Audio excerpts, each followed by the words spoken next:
Me is Brian Ruszczyk. He is co-founder and chief executive officer of Earth's First Food Ventures, and the person with big background in financial system in products, which in future, I guess, will save the planet. And today we will talk about his journey, about entrepreneurship, about future, and how technology sector in the world can be improved to save our lives. So, hello, Brian. Hi, Tadas. Good afternoon. Great to be on your show. I look forward to the conversation. Amazing. So let's start with a short introduction. Actually, I provided some intro context already, but maybe you can share more information about your journey, your story, background with the audience. Sure. I've got my background down now to under 3 minutes because I do it so often on my investor calls.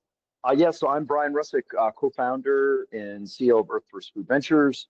I'm American. I grew up in the shadow of New York in a small state called Connecticut between New York and Boston. But I've been overseas now for 30 years. I started in Latin America with JP Morgan. I did the circuit, Mexico City, Sao Paulo, Santiago.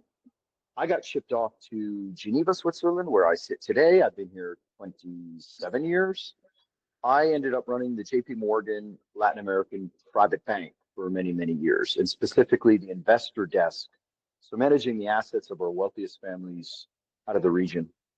And I did that for a lot of years. I lost track, 12, 15 years, something like that. And then my last 5 years of finance for corporates, because I'm still in finance, I ran Greece and Turkey for Deutsche Bank.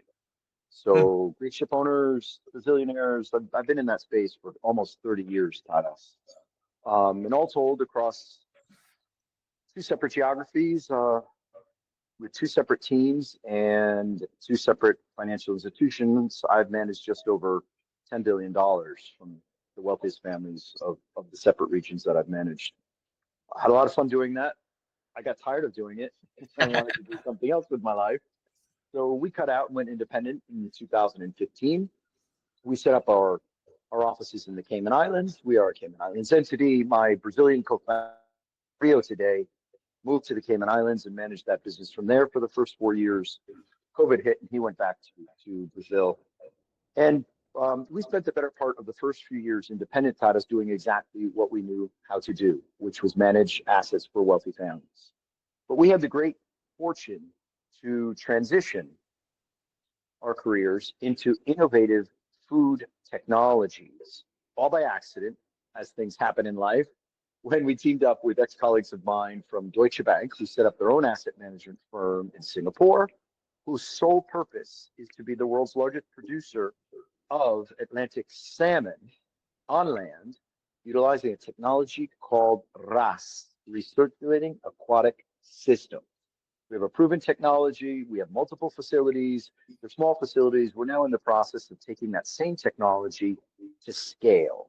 So current facilities are 1,000 to 2,000 tons, and going forward, they will be 10,000 tons each. And that company, Pure Salmon, is building the world's largest land-based aquaculture for 10,000 tons of Atlantic salmon right outside Osaka in Japan. It's the first. The second is France.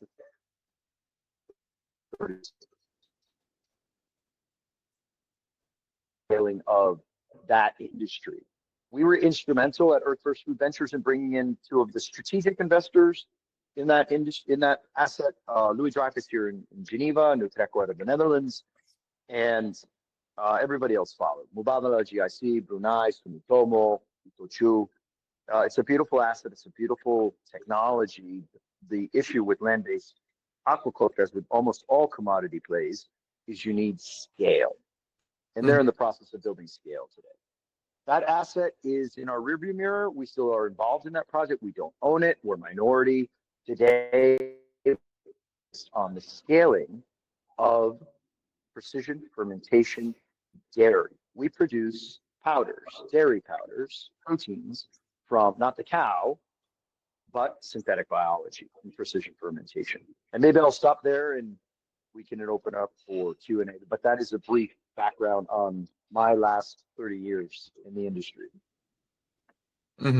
Wow. Honestly, I'm impressed, like by lots of tweaks in your career, like from financial sector to the technology to the actually venture stuff to the future of it. I can say in general, food industry, because again, even the salmon reproduction.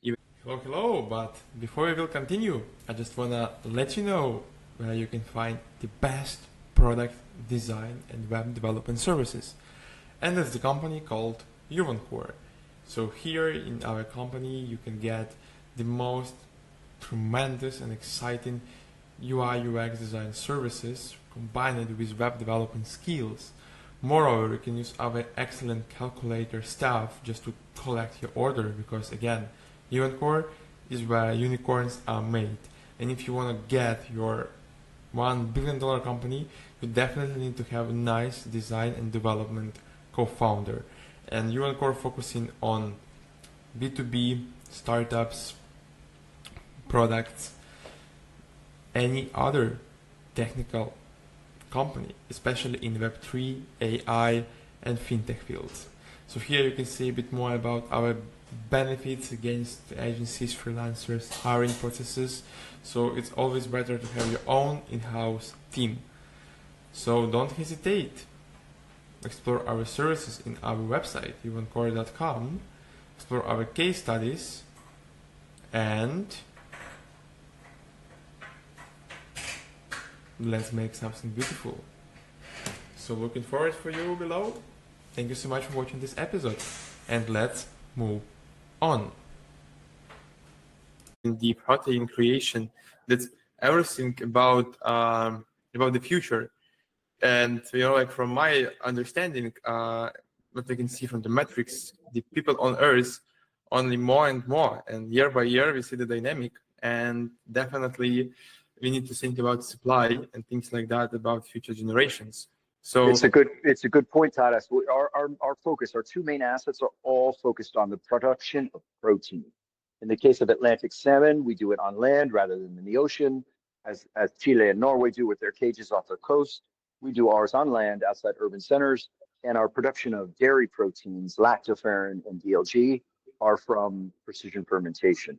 We're not Earth First Food Ventures and my partners. We're still financial guys. We move money around the world where we see an opportunity.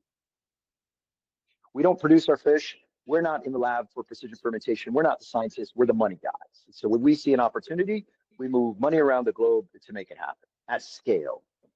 So it's like, you are sending fuel to the burn, like just to increase it for the good purposes. Yes. Gotcha. Interesting. Actually, about the financial stuff, when you have opportunity, you're always able to move money around the globe.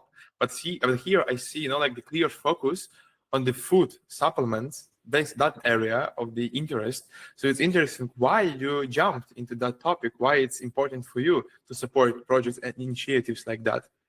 Yep, this is a great question. Again, I wear that banker hat. When you're looking at the macroeconomic backdrop of salmon, there are no more licenses in Chile. There are no more licenses in Norway. So by definition, the supply is capped, but the demand keeps growing every year just on population growth. And we have a huge supply-demand gap in salmon production. The same is happening in dairy. Dairy is facing this is Rabobank research, dairy is facing a 20 to 30 million ton gap between supply and demand by 2030. We're bankers, we do reverse math, Tadas. A 20, 30 million ton deficit in dairy is a 75 to $100 billion opportunity. And as bankers, we get out of bed for a $75 billion opportunity. There's a huge disconnect between supply and demand over the next decade. And Rabobank concludes that gap can be met with plant-based dairy as an alternative and precision fermentation technologies. We hung our hat on precision fermentation technology for a whole host of reasons I can go into later if you choose to understand why. But our focus on both salmon and dairy was on a supply-demand gap. We need to produce more proteins in both of those sectors. Wow, interesting. Yeah, actually, you found the problem, and now you're going to solve it by making that technology. Nice. I have another question. It's interesting, actually, for a lot of audience, I guess, because when we're talking about production of something which people need to eat, it's always like, oh, is it nature? If not, it's like not good. So if you're talking about quality of the proteins, for example, which you're able to produce without, like cows, how you can be confident that is it safe? Okay, great question. And I get this all the time, and I love answering this question. Let's take salmon, for example. Yeah. Most salmon is not wild. The salmon industry is all animal husbandry. It's grown in cages. More than two-thirds of the world's market is farmed fish. So élevage in cages, in this case, off the coast of Norway. In Chile, they have 80% market share. You've got some other players, Scotland, Ireland, Canada, et cetera, et cetera. But the bulk of the industry is Chile and Norway. Those fish, to keep them alive, are pumped full of antibiotics. So let's start there. Second, they're swimming in open oceans. So there's, by definition, an exposure to microplastics. So if anybody wants to stack up against land-based aquaculture in a hermetically sealed environment, in a facility with big glass cages, we don't have microplastics and we don't have antibiotics. So if we want to start breaking it down on who's better, what's safe, what's not safe, we could spend hours on it, Taras. The same is true with dairy. Not a lot of people know where their dairy is coming from, and I can make the same claims on antibiotics in cows and to keep them alive in the beef industry and the animal husbandry industry. We're producing our biosimilar lactoferrin and BLG proteins inside an enclosed environment. So we're not subject to climate change, bacteria that may be floating around in the air, bird flu, avian flu, any of the things that are hoof and mouth disease that are kicking around in the animal industry at the moment. And so it depends on your perspective, right? What we know is that consumers aren't going to have a choice because we need to produce proteins in different manners. If we're running out of dairy, and that's our main subject, we are running out of dairy. That 20 to 30 million ton gap is not going to be filled by cows. So we, I could sit here all day and talk about the purity of our proteins and the quality of our proteins. But I also don't think that you can argue that the animal protein industry has a clean label either. Yeah, actually, that's honestly the most effective answer to that question, because again, we not sure that current standards are okay for us because we never tried something different, and that's actually maybe could be a problem. And when you're saying that you are not sure about all of these issues in the animal industry, so you cannot be confident that what we have right now is it safe or not safe. That's clear. But we're not here to criticize the existing animal protein industry, Tadas. We're here to complement with our proteins, the dairy industry, the salmon industry. We're not here to put anybody out of business. We're not here to challenge anybody's model. We need more protein. And the faster we can bring it online with new technologies, the more complementary it's going to be to existing protein sources. Yeah, definitely. Another question I have, which is interesting to me, according to that industry, is it already in the production only, or do you have already any people who tried this in their own actually body, in their own routine? I mean, these proteins and things like that. So salmon is already in production. We have 4 factories worldwide already producing salmon on land. Dairy is the same. There are close to 150 companies around the world working on precision fermentation dairy. Not all of them at commercial scale yet, but you do have a handful of producers already producing BLG. No one has true scale at the moment. There's smaller quantities, 1,000 to 2,000 tons. Dairy thinks in millions of tons of volume per annum. No one in precision fermentation is there yet. That's going to take 2 decades to build scale, but there is product on shelf. We're partnered with a group in the United States. We're small investors there. We don't own the business. We're minority investors. It's a fantastic brand called Strive Free Milk. We have a chocolate milk and we have a plain milk on shelf already selling in the New York and tri-state area, Kansas City, Midwest, as a kind of proof of concept. We don't scale yet, but we do have product on shelf. Amazing. Gotcha. Cool. That's really clear for me. But another question I have, how long are you in this area? I mean, in the reproduction of the supply, food, salmon. So how long is it?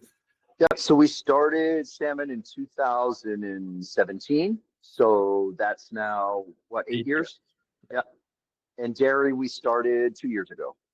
Mm-hmm. And are just in the process of bringing our technologies to commercial scale with Uh-huh. global partners. Gotcha. Wow, that's interesting.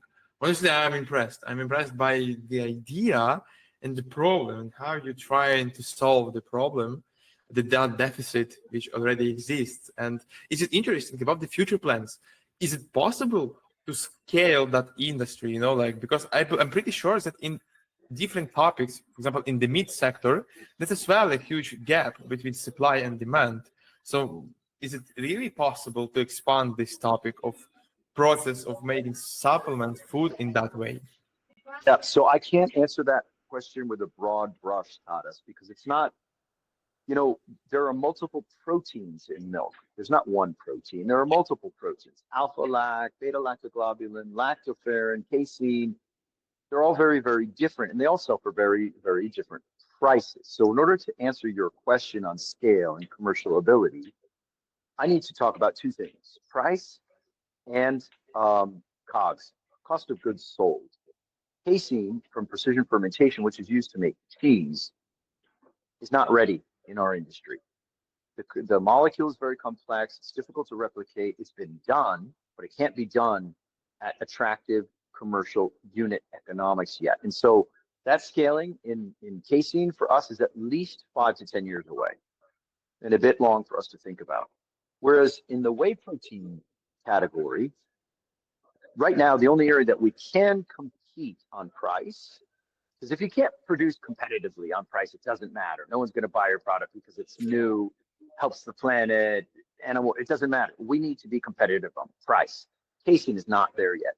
On the whey sector, we are very competitive on BLG only, which is equivalent to WPI. It's not exactly WPI, but it is the closest thing to whey protein isolate. That's the powder you see at your gym when you're coming out of your workout. That's a concentrated protein powder from dairy. We produce it synthetically. We can compete there with very attractive gross margins. We can't compete across the entire whey segment in the industry because sweet whey protein and whey protein concentrate, 65, 75, 85, they all trade for $10 a kilo, and we cannot produce for $10 a kilo yet. We will be able to do so 2 to 3 years from now, but at the moment, we need to stay focused on scaling and commercializing only where we have positive commercial unit economics. Yeah. The same is true for lactoferrin. Lactoferrin is the miracle protein coming from the cow. Lactoferrin is used in infant formula and sports nutrition, adult nutrition.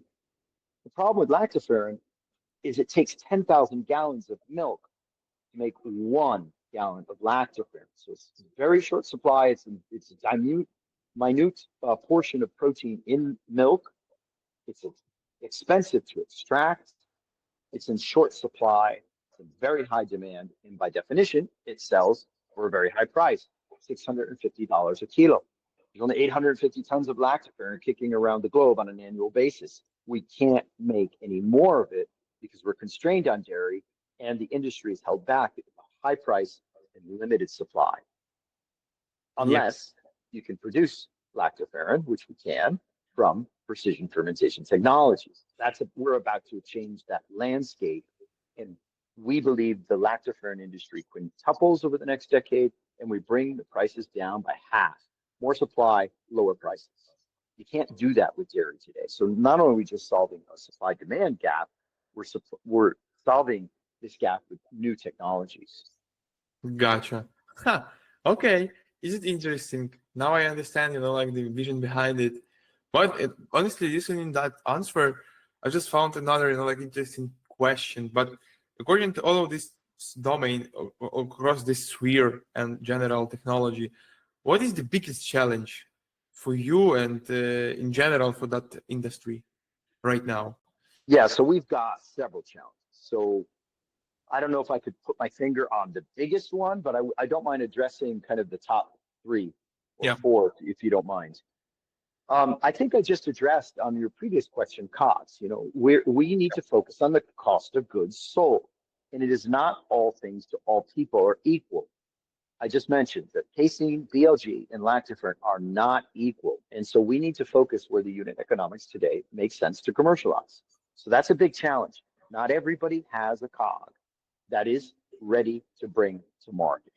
Okay, how do you get around that? Titers, what we call in our industry titers, which is basically the amount of protein in grams per liter that you can produce in your liquid, right? We produce a broth from our technologies, and in that broth is the protein, and we call the content of the protein in that broth is called a titer, where it's 8 grams per liter, 10 grams per liter, 20 grams per liter, or 50 grams per liter in the case of BLG. Mm-hmm. The higher the titer, the more powder we can get out of our liquid. And so the higher the industry brings their titers, the lower our costs go. And by definition, every year, our industry, our costs in COGS are coming lower and lower and lower because the technology gets better and better and better. So it is a challenge, but it's a challenge that we're already addressing. Gotcha. The second risk in our industry, Taras, is, and it's a big challenge. We view it as huge opportunity at Earth for Food Ventures, but it is a challenge. There is nowhere on the planet today to produce any of these technologies at scale, because the manufacturing capacity that we need, i.e. bioreactors and fermenters, typically sit over in the agricultural world, the Cargills, the ADMs of this world, whether they're producing lysine or the pharmaceutical industry that's producing antibiotics. They own the bioreactors and the fermenters. And they're not being used today to produce precision fermentation proteins for human consumption. This I can assure you. So the industry needs to convert their existing infrastructure to produce food. Today, most of it is not being utilized for that. And frankly, we need to take a lot of those facilities or build new facilities from scratch that are fit for purpose. This doesn't exist today. There are a handful of companies out there, Planetary, Liberation Labs, that are building these new infrastructures, but it's certainly not enough to bring anything to scale. And so our strategy at Earth First Food Ventures is working with those industrial partners that already have infrastructure existing that can be converted from what they're currently utilizing it for to what we need it for. And that's really exciting space for us, but it is a big challenge because we need to build or convert the existing infrastructure fit for purpose for what we need. And then the other two challenges, Tadas, are consumer acceptance and regulatory. The consumer acceptance we're not too worried about because we're going to leave that in the hands of the FMCG groups and the consumer product end users, whoever's buying. We produce ingredients, and so we sell ingredients to the industry. We don't actually produce the end consumer product. And so we're going to leave that for the industry to solve and let them figure out how to utilize these new powders and technologies. But there needs to be a consumer acceptance on the powders, and that takes time. It's never something that's done overnight, right? But with the right partners, that will get done. And then the fourth risk I mentioned, which is a significant risk, is regulatory. We do not have regulatory approval to sell our products in Europe, Africa, Latin America, and most of Asia. We only have regulatory approval in Canada, US, a portion of India, Singapore, Israel, and a spattering of countries. This is changing. It's moving a bit faster, but it's not equal across the geographic board. We probably think Europe is 3 to 5 years away from approving precision fermentation technologies for protein for human consumption. And certain markets in Asia are probably 2 to 3 years away from approval as well. And as those markets open up for approval, we'll increase production and manufacturing capacity. Huh. Interesting. Honestly, I thought it is more, like open in the world. Hello, but before we will continue, I just wanna let you know where you can find the best product design and web development services. And it's the company called Yuvancore. So here in our company, you can get the most tremendous and exciting UI UX design services combined with web development skills. Moreover, you can use our excellent calculator staff just to collect your order because again, Yuvancore is where unicorns are made. And if you want to get your $1 billion company, you definitely need to have a nice design and development co-founder. And Unicorn focusing on B2B, startups, products, any other technical company, especially in Web3, AI, and fintech fields. So here you can see a bit more about our benefits against agencies, freelancers, hiring processes. So it's always better to have your own in-house team. So don't hesitate. Explore our services in our website, evencore.com. Explore our case studies and let's make something beautiful. So looking forward for you below. Thank you so much for watching this episode and let's move on. Like it's not so regulations or actually blockers. There are a lot of companies in Europe working in precision fermentation, but they can't sell it in Europe yet. They need to go across the pond to the US to sell. Actually, yes. Wow, that's interesting. Interesting policy about that. Got it. Actually, and the reason being, Taras, it's important for your audience to understand why. Europe is not very friendly with GMO technologies. And while our lactoferrin or BLG do not contain genetically modified proteins, the process of producing that protein is GMO. Mm-hmm. The process is GMO, the end product is not. And so we have hurdles and challenges to overcome. But again, if you're facing a dairy deficit, it's only a matter of time for all of these countries to eventually approve precision fermentation technologies because they're going to have no choice. Do you have any influence on their decisions? Actually, no, zero. No. I'm on a committee in the U.S.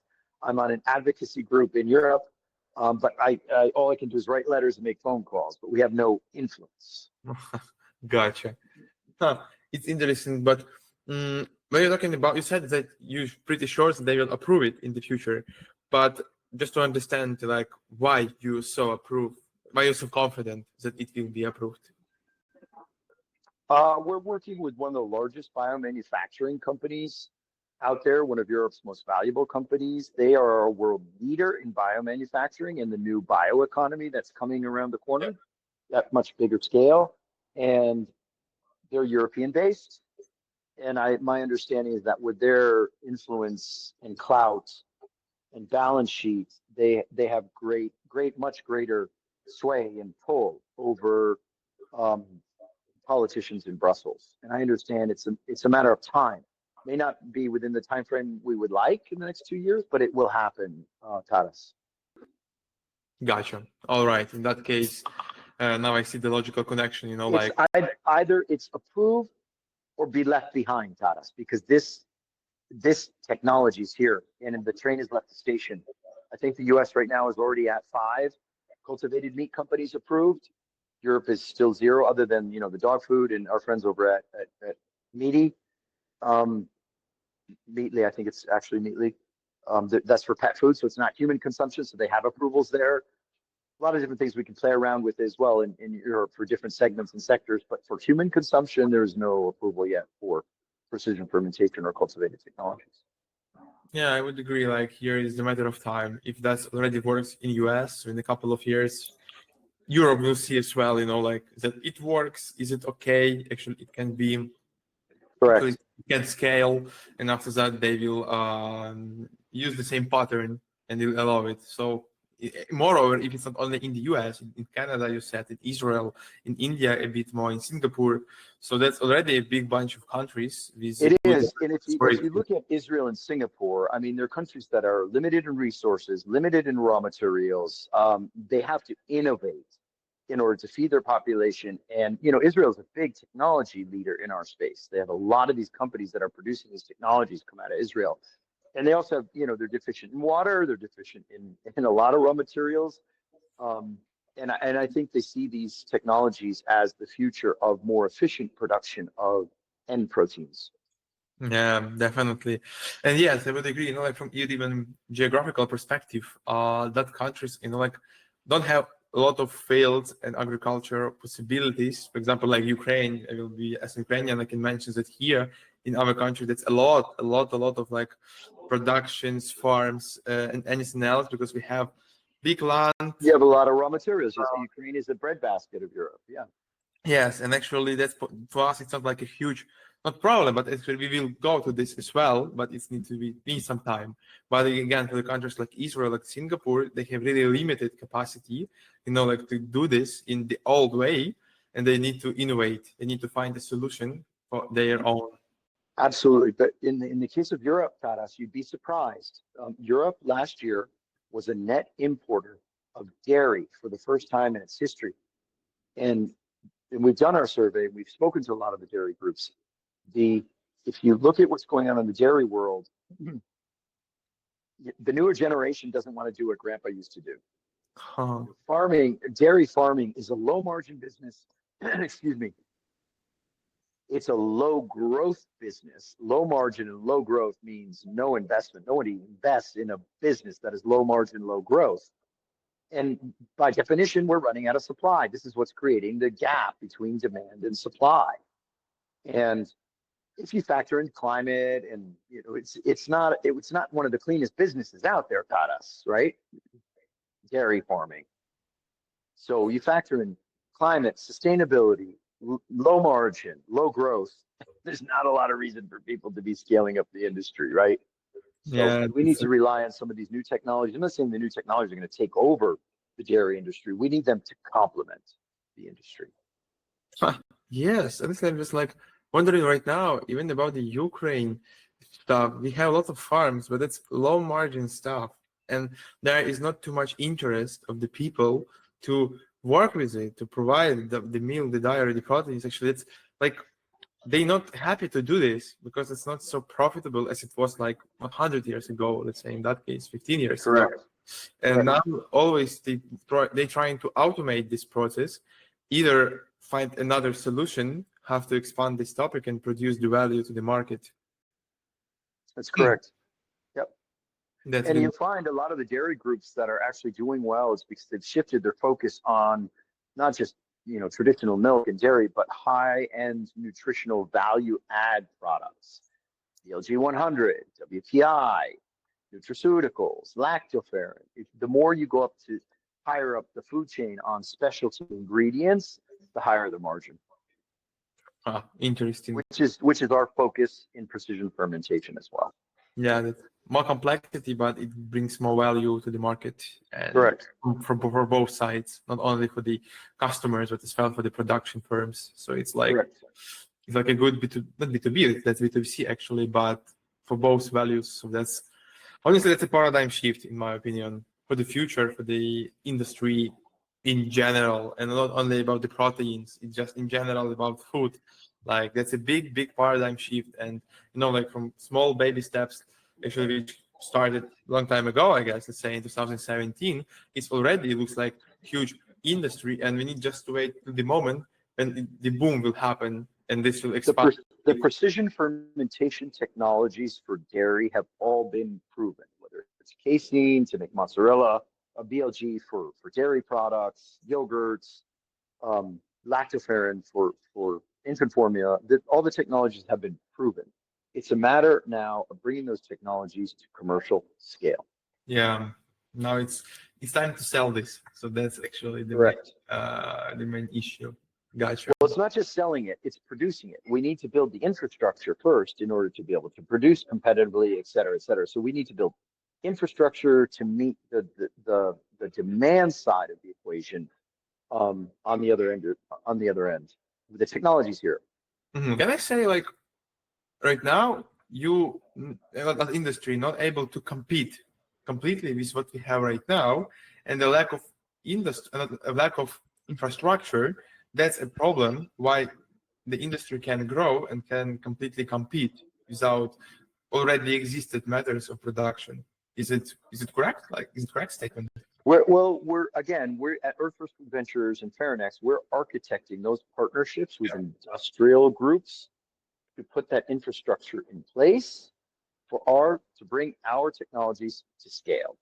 Yeah, exactly. Interesting. But like for now, I only can say only one word to conclude this.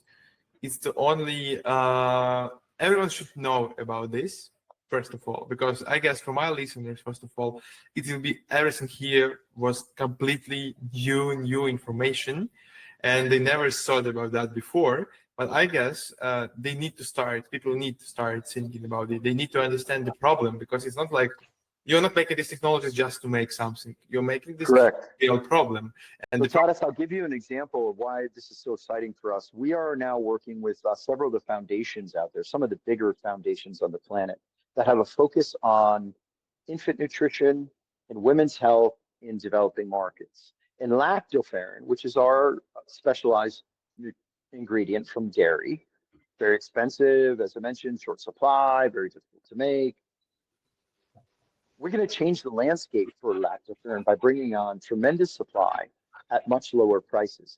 This becomes very relevant to the foundations that are working on infant nutrition in women's health and developing markets. If we can bring these new technologies at cheaper prices and greater supply to Africa and India, and we are having those good conversations with the foundations focused on Africa and India, nothing gives us greater pleasure than bringing our technologies to these market status. It may not be a commercial agreement the way our commercial agreements are in Japan and in Europe and in the US going forward, but we can't not bring these technologies to these markets. Mm-hmm. That's like, I'm not sure that I have a proper question, like to ask about that statement right now. But I just want to warn you, Tadas, that I only have 3% of battery left on my phone. So if I do get cut off, it's not because I hung up on you, it's because my phone ran out of battery. In that case, like just to be honest, be sure that we will have a good conclusion. So I guess it's time to do this. Let's do it. So what I to say, that was amazing, like conversation about not just future or like plans or something, like abstract. It was a nice conversation about problems which exist in right now and about innovations that already exist and needs to be, like spread across the market. It needs to be, like pushed to the full customer like availability, let's say, because now we have a technology, but lots of the world should be ready when it will become not just a technology, when it will become a part of our daily life. And my actually conclusion after this conversation, it's only big impression, because again, so not standard solution for really big and important challenges which the world giving us today. And honestly, I want to say only one thing. I have a big respect and appreciation about you and people who is responsible for that. Because again, that's the thing which will influence everybody's life. It will influence my children's life, I'm pretty sure. And that's only what I wanted to say. That was amazing conversation. Yeah, no, I appreciate that, Tadas, and I'll take that as a compliment. They're very, very exciting times in the precision fermentation industry today. The technologies at our fingertips in the bio manufacturing world are going to transform multiple industries going forward by allowing us to produce raw materials and proteins at mass scale, commercialization at price point with traditional incumbents. I think the Department of Defense in the US has on their website a tagline that says, the next industrial revolution will be a bio manufacturing revolution. And we're right in the middle of it. And that's amazing, because that's a future. That's something what we need. The problem, the planet needs right now. We need this. And I'm just want to be so thankful for you that about thank you for having me, Tadas. and about like technology which you share it with everyone here. So thanks again for a nice conversation. Thank you, Tadas. You have a great weekend. Thanks for having me on your show. Thank you so much. You take care. Bye now. Bye bye.